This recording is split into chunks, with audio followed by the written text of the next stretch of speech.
आप सभी का स्वागत है आपके अपने YouTube चैनल जीएम स्टडी में। ऐसे टीचर से पढ़िए जो आपको लाइन बाय लाइन एक्सप्लेन करके बताए, समझा कर बताए। मैं नहीं कहता हूँ कि आप मेरे वीडियो से ही पढ़िए, लेकिन जिस टीचर से पढ़िए आप एक्सप्लेन यदि आप वो नहीं कर रहे हैं, किसी भी क्वेश्चन को बस लाइन बाय लाइन पढ़ रहे हैं, आप उसके पास पढ़ना छोड़ दीजिए। आपके पास समय कम है, क्यों आप उसके वीडियो में टाइम बर्बाद करोगे। तो यहाँ पर हम आपको इस वीडियो में सारे क्वेश्चन एक्सप्लेन करके डिटेल से अपने लैंग्वेज में मैं आपको बताऊंगा, ठीक है। तो वीडियो को पूरा जरूर देखिएगा। ये जो सारे क्वेश्चन है वो चैप्टर नंबर 1 से है, शीत युद्ध से है, ठीक है। जो चैप्टर पहला है उससे जितने भी 2 मार्क्स के इंपॉर्टेंट क्वेश्चन है वो सारे इंपॉर्टेंट क्वेश्चन यहाँ पर कवर करने वाले थे। यहाँ पर देखिए पहला नंबर क्वेश्चन क्या है, शीत युद्ध काल के 2 प्रतिद्वंदी गठबंधनों के नाम लिखे।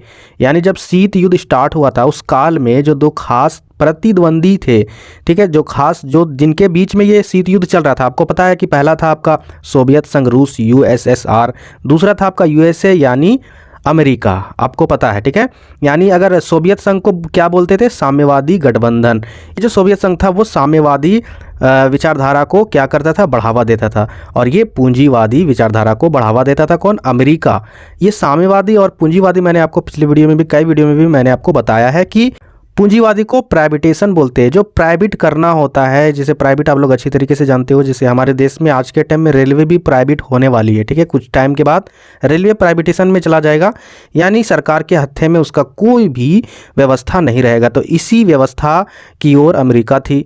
और साम्यवादी क्या है, जो सरकार के हत्थे में सारा कुछ रहे, सारे देश की पूरी अर्थव्यवस्था, उसको साम्यवादी व्यवस्था कहते हैं, जो सोवियत संघ में लागू था, ठीक है, याद रखिएगा। तो यही 2 गठबंधन देश थे जिनके बीच में शीत युद्ध स्टार्ट हुआ था। बहुत ही इंपॉर्टेंट है, ये क्वेश्चन आपके एग्जाम में पूछ सकते हैं। तो 2 प्रतिद्वंदी कौन थे, सोवियत संघ रूस और दूसरा अमेरिका। चलिए आगे बढ़ते हैं। नेक्स्ट क्वेश्चन, भारत की गुट निरपेक्षता की नीति क्या है।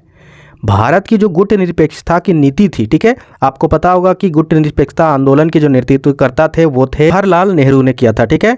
ये क्या है वो डिटेल से मैं आपको यहाँ पर पढ़ के थोड़ा सा समझा देता हूँ। भारत गुट निरपेक्ष नीति है किसी महाशक्ति के गुट का सदस्य नहीं बनना, लेकिन शांति और स्थिरता बनाए रखने के लिए प्रतिद्वंदी गुटों के बीच मध्यस्थता निभाना और सबसे अच्छे संबंध बनाए रखना। भारत की गुट निरपेक्षता का अर्थ बिल्कुल तटस्थ रहना या किसी गुट के देशों से अलग थलग रहना नहीं है। क्वेश्चन यहाँ पर बोल रहा है, अगर उसको डिटेल से अगर समझा जाए तो वो ध्यान से समझिए कि गुट निरपेक्षता क्या था।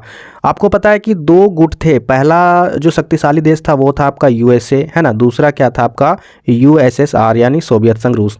तो बहुत सारे देश इसके साथ जुड़ गए, बहुत सारे देश इसके साथ जुड़ गए। तो यदि इसके साथ कोई देश अगर जुड़ जाते थे तो इन्हें खराब लगता था, ठीक है, इनसे दुश्मनी हो जाती थी, या फिर इनसे अगर कोई जुड़ते थे तो इन्हें खराब लगता था। तो जो भारत था ना वो क्या चाहता था कि दोनों से रिश्ता खराब ना हो, इसलिए उन्होंने गुट निरपेक्षता का नीति अपनाया। ये नीति क्या है कि ना इधर जाएंगे ना फिर इधर जाएंगे, दोनों तरफ कहीं नहीं जाएंगे, हम लोग अपना एक गुट बनाएंगे, ठीक है।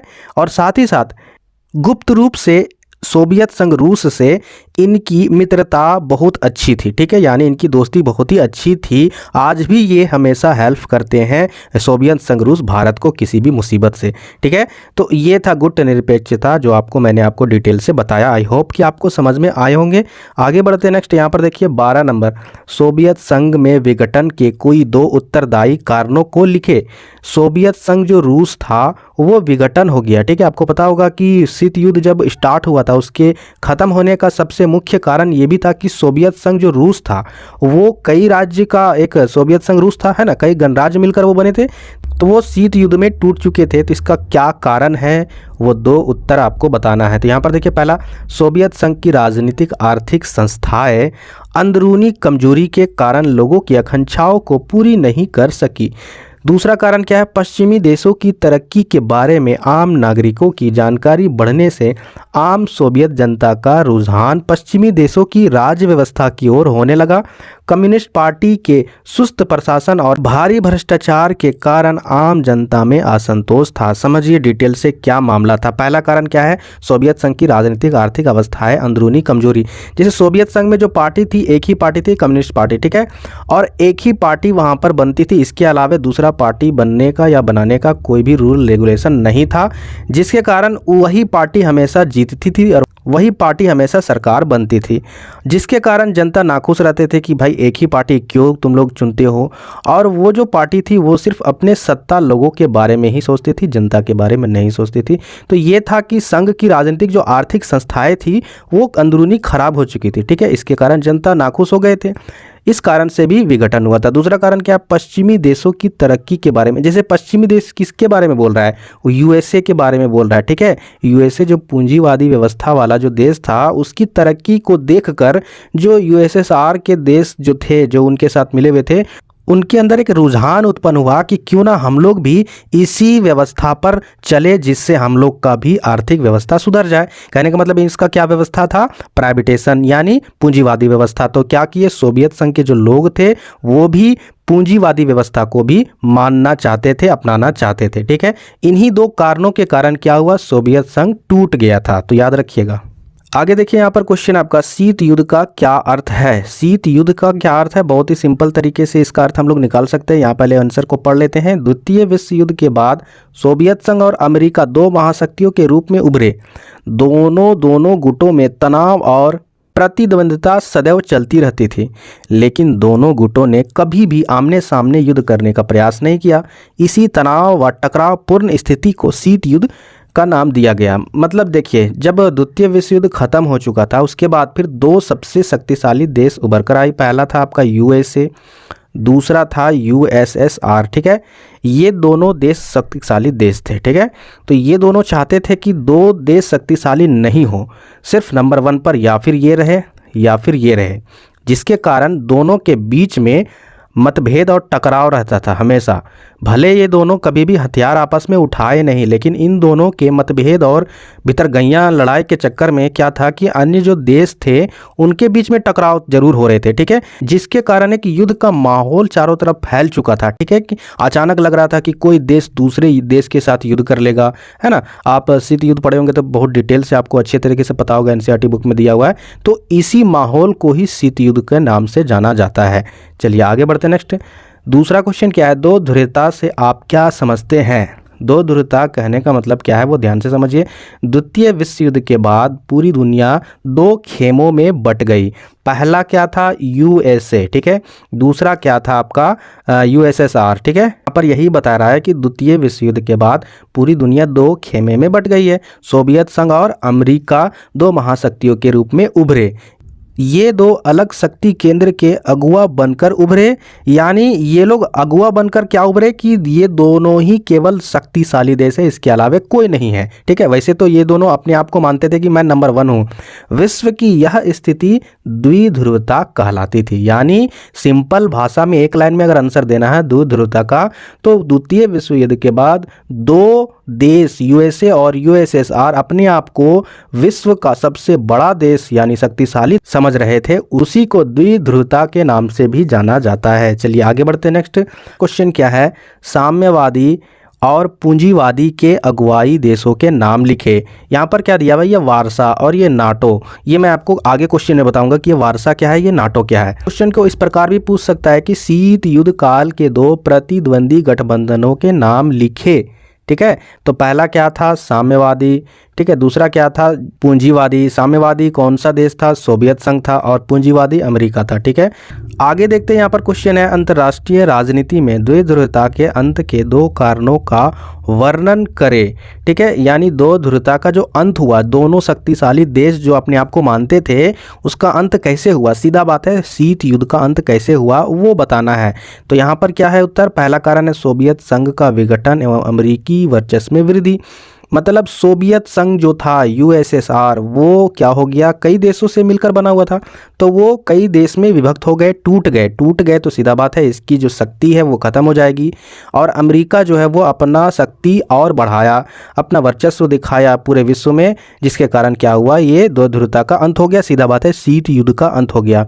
दूसरा कारण क्या है, सोवियत संघ के विघटन के बाद पूर्वी यूरोप के अधिकांश देश जो पहले सोवियत संघ के प्रभाव क्षेत्र में थे, धीरे धीरे साम्यवाद के प्रभाव से बाहर आकर पश्चिमी यूरोप के पूंजीवादी देश को अपनाने, मतलब सीधा बात है, ध्यान से समझिए कि जो यूएसएसआर के लोग थे, ठीक है, यूएसएसआर के जो लोग थे वो अमेरिका यानी यूएसए को देखकर इनके अंदर एक लालच पनप उठा कि हमारी जो व्यवस्था है वो क्या है, यूएसएसआर का, रूस का क्या व्यवस्था था, साम्यवादी, ठीक है, यानी सरकारी, और इसका क्या था, इसका था पूंजीवादी, और इसका जो आर्थिक व्यवस्था था वो धीरे धीरे बहुत ही ज़्यादा बढ़ रहा था। लेकिन जिसके कारण सोवियत संघ, रूस के लोग इसको देखकर उसके तरफ अट्रैक्ट होने लगे और ये साम्यवादी व्यवस्था को छोड़कर पूंजीवादी व्यवस्था को अपनाने गए, जिसके कारण में ये लोग गड्ढे में चल गए हैं। आपको पता होगा, एनसीईआरटी पढ़े होंगे। चलिए आगे यहाँ पर देखते हैं 12वां नंबर क्वेश्चन। अब देखते हैं कि ये दो ध्रुवता का अंत का तीसरा कारण क्या था। गुटनिरपेक्षता की प्रासंगिकता तथा प्रभावशालिता में कमी। जैसे कि आपको पता है कि भारत के प्रधानमंत्री जो थे जवाहरलाल नेहरू, उन्होंने गुटनिरपेक्षता का प्रतिनिधित्व किया था, यानी सीधा बात है, ना यूएसए के तरफ रहेंगे ना ही यूएसएसआर के तरफ रहेंगे, एक अपना गुट में रहेंगे। तो इसकी प्रासंगिकता तथा प्रभावशाली में कमी आने लगी, ठीक है, जिसके कारण भी दो ध्रुवता का भी अंत हुआ था। चलिए आगे देखते हैं यहाँ पर 12 नंबर क्वेश्चन क्या है।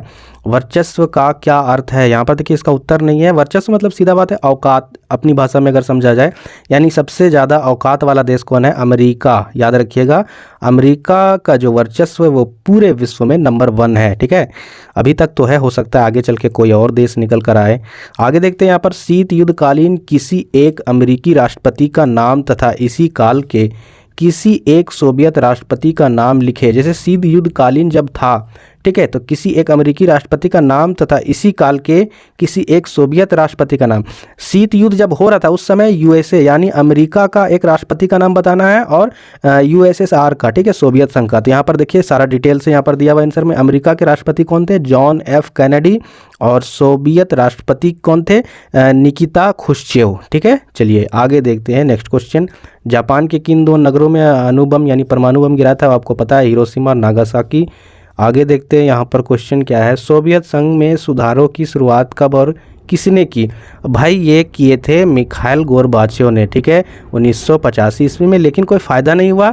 लोग इन पर विश्वास करना छोड़ दिए थे, क्योंकि ये भी जो थे वो यूएसएसआर के जो पार्टी नहीं था, जो एक ही पार्टी वहाँ रहती थी, कम्युनिस्ट पार्टी, उसी पार्टी का ये नेता था, जिसके कारण वहाँ की जनता इस पर विश्वास नहीं कर रही थी, भले ये भलाई चाहता था जनता के लिए, ठीक है, यानी जो साम्यवादी व्यवस्था पूरी तरीके से तहस नहस हो रही थी, उसकी अर्थव्यवस्था खराब हो रही थी, उस व्यवस्था को सुधारना चाह रहा था, लेकिन वहां की जनता को विश्वास नहीं हुआ, क्योंकि उन्हें लगा ये वही पार्टी का नेता है, तो ये भी हमारे लिए नहीं सोचेगा, जनता के लिए नहीं सोचेगा, राजाओं के लिए, राज सत्ता लोगों के लिए ही सोचेगा, इसलिए इसका भी कोई फायदा नहीं हुआ सुधार करने से, ठीक है। चलिए आगे देखते हैं ये शॉक थेरेपी क्या है। बहुत ही इंटरेस्टिंग टॉपिक है ये। शॉक थेरेपी क्या है वो ध्यान से समझिए, यहाँ पर पढ़ लेते हैं। आघात पहुंचाकर उपचार करना, ठीक है। साम्यवादी के पतन के बाद, यानी साम्यवादी का जब पतन हो गया उसके बाद पूर्व सोवियत संघ के गणराज्यों का साम्यवादी व्यवस्था से लोकतांत्रिक पूंजीवादी व्यवस्था में विश्व बैंक और अंतर्राष्ट्रीय मुद्रा कोष द्वारा निर्देश शॉक थेरेपी का मॉडल अपनाया गया। इसमें कई कठोर निर्णय लिए गए जिससे जनता को कई प्रकार के कष्ट झेलने पड़े। देखिए एक शॉक थेरेपी क्या था, एक तरह का मॉडल था। ये किसके द्वारा अपनाया गया था, ये विश्व बैंक अंतर्राष्ट्रीय मुद्रा कोष के द्वारा निर्देश के आधार पर ये मॉडल अपनाया गया था। इसमें क्या था, जो सोवियत संघ, रूस के जो लोग थे, गणराज्य थे, ठीक है, उसके टूटने के बाद, विखंडन होने के बाद वहाँ की जो साम्यवादी व्यवस्था थी उसको नष्ट करना चाहते थे, ठीक है, और पूंजीवादी व्यवस्था को लाना चाहते थे, ठीक है। इसके लिए उन्होंने इस मॉडल को अपनाया था, तो इसी को कहते हैं शॉक थेरेपी। इस थेरेपी को अपनाने के बाद फिर भी कोई फायदा नहीं हुआ, मतलब आर्थिक व्यवस्था पूरी तरीके से चौपट हो गई, लोगों को बहुत नुकसान होने लगा। जो गरीब थे वो और गरीब बनते गए, जो अमीर था वो और अमीर बनते गया, बहुत सारे नुकसान हुए, ठीक है। तो आई होप ये सारे क्वेश्चन आप लोग समझ में आ गया होगा आप लोगों को। तो प्लीज़ वीडियो को लाइक कीजिएगा, ठीक है, और चैनल को सब्सक्राइब कीजिएगा, जो भी नए व्यूवर नए इस वीडियो में आए हुए हैं, ठीक है। इसी तरह मैं वीडियो आपको एक्सप्लेन करके एवरीडे आपको प्रोवाइड कराता हूँ। तो आज की वीडियो में इतना ही, तब तक के लिए जय हिंद, जय